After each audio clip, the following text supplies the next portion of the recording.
Picture a classroom where students are working on a math problem that asks them to explain how they know their answer is correct. The numbers make sense and the process is familiar.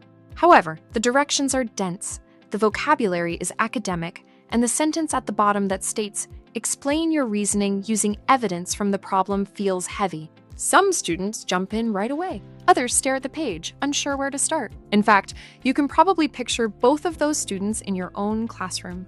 They likely understand the math, but trying to decode the language at the same time as the thinking is where it gets tricky. For example, have you noticed students who seem solid during practice, but then freeze when the wording of a task shifts to more academic language? And after 2 weeks, when the classroom circles back to the same topic, they might start to feel truly lost. Now let's imagine the same topic, but under a different scenario. This time, the problem is broken into parts, keywords are highlighted, there's a visual model on the board, and a sentence frame gives students a way to start explaining their thinking. Students turn and talk, testing out ideas before writing. Most likely, more hands go up, more voices enter the conversation, and more students are participating in distinct ways. When you compare those two lessons in your mind, what changes more for your students? The level of support or their willingness to take a risk and share? While the expectations didn't change, the support they received varied. This is the power of scaffolding. Scaffolding is one of the most powerful tools teachers have to help multilingual learners access grade-level learning while continuing to develop language. And when it's done well, it leads to linguistic independence. At its core, scaffolding means providing temporary supports so students can engage with work that's just beyond their current comfort level. Like training wheels, those supports are meant to come off as students gain confidence and skill. Some of us have been taught to think of scaffolding as making it easier, but it does not have to be that way. It can be about making meaning and academic language visible at the same time. In this video, we will explore 6 different ways to integrate scaffolding into your everyday lessons. As you watch, you might keep one recent lesson or unit in mind and notice which of these you already use and which might be a good next step. One of the most effective ways to scaffold learning is by starting with what students already know. Before introducing new content, teachers can intentionally activate background knowledge, connecting lessons to students' experiences, prior learning, or familiar contexts.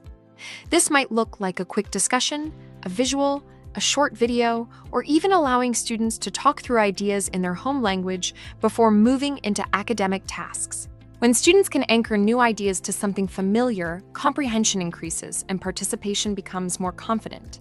A helpful question is, before I introduce a new idea, do I make space for students' experiences and prior knowledge, especially for multilingual learners, or do we jump straight into the new terms?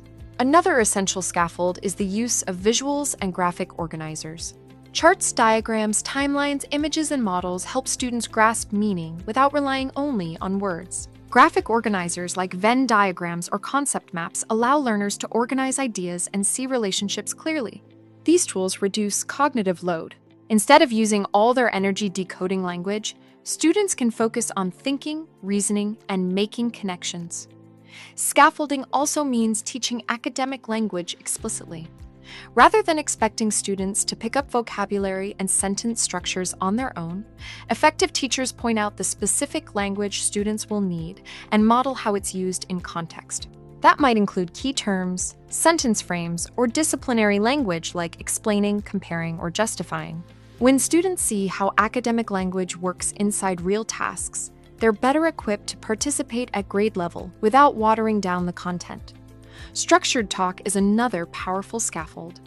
Sentence frames and discussion routines give students predictable, safe ways to practice academic language. Phrases like "I think because" or "first, then" help students focus on ideas instead of worrying about how to start. Additionally, when partner or small group talk is structured intentionally, multilingual learners get repeated opportunities to practice language with peer support, and confidence grows quickly. You might ask yourself, in a typical class period, who does more of the talking, students or me? This is a big aspect in Ensemble Learning's walkthrough tools. If that's something that sounds interesting, you can sign up for our 5-day email course. Scaffolding also means being mindful of how much content students are asked to process at once. Chunking tasks by breaking instructions, readings, or assignments into manageable parts helps students stay focused and successful. Pausing to check for understanding along the way allows teachers to adjust supports in real time instead of waiting until the end. When students feel overwhelmed, they disengage. When tasks are chunked intentionally, students keep moving forward. You have probably seen this during long readings or multi-step directives. A small pause to check for understanding often keeps students from quietly checking out. Multimodal supports add another layer of access, allowing students to engage with content through audio, visuals, movement, manipulatives, or digital tools gives them multiple entry points into meaning.